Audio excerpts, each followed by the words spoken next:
them real answers. Waiting on Doc to confirm cause of death. It's our job. We help make people whole.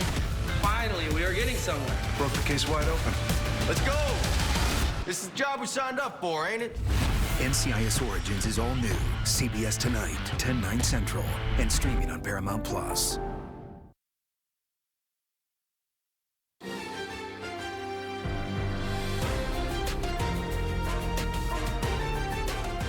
This is KCAL News, Los Angeles.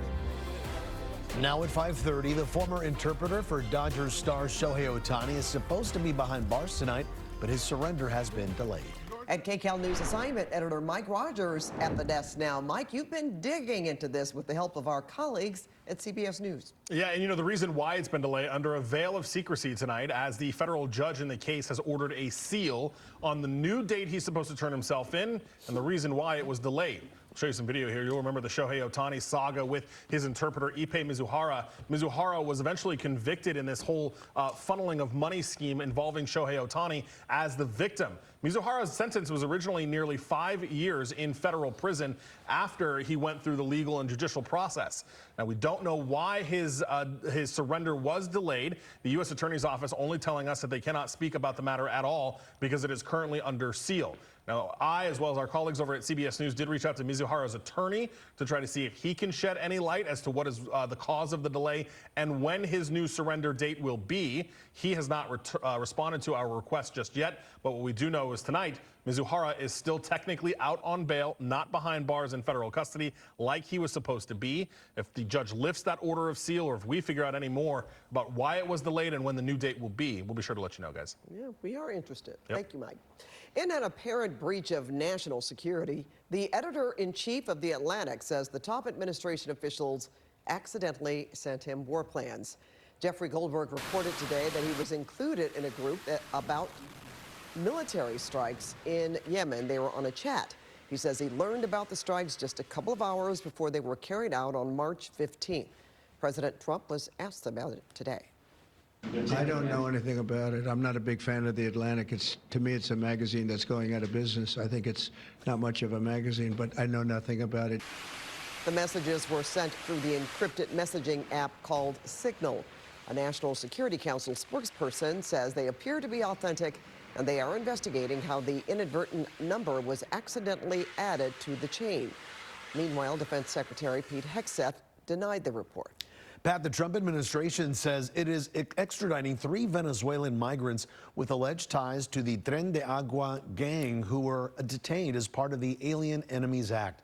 The administration is appealing the judge's temporary block of the president's use of the Alien Enemies Act, which allows for quick deportations without due process.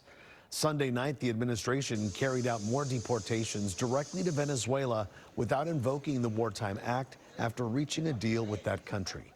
And also today, Homeland Security Secretary Kristi Noem announced plans to do away with FEMA, the agency tasked with helping people after a natural disaster strikes. The Trump administration is also appealing a court order to rehire more than 16,000 federal workers laid off during their probationary period, asking the Supreme Court to step in. President Trump hosted Louisiana's governor and Hyundai executives at the White House today to announce a new investment deal. The South Korean car maker is making a $20 billion investment into the U.S. That includes $5 billion for a steel plant in Louisiana. Mr. Trump has already enacted 25% tariffs on aluminum and steel imports. Levies on European and Asian autos are scheduled to start next month.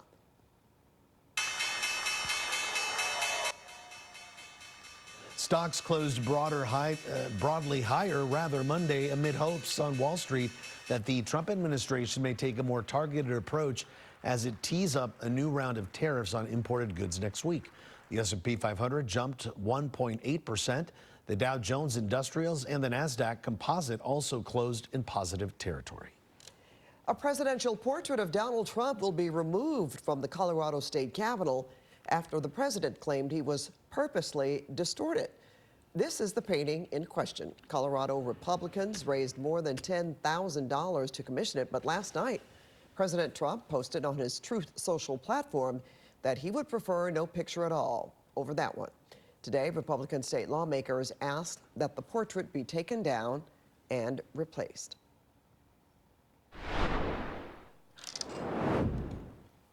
A word of warning from LA County DA Nathan Hochman after wildfire thieves and scam artists. One of the biggest issues his office is now seeing is scammers posing as fire victims.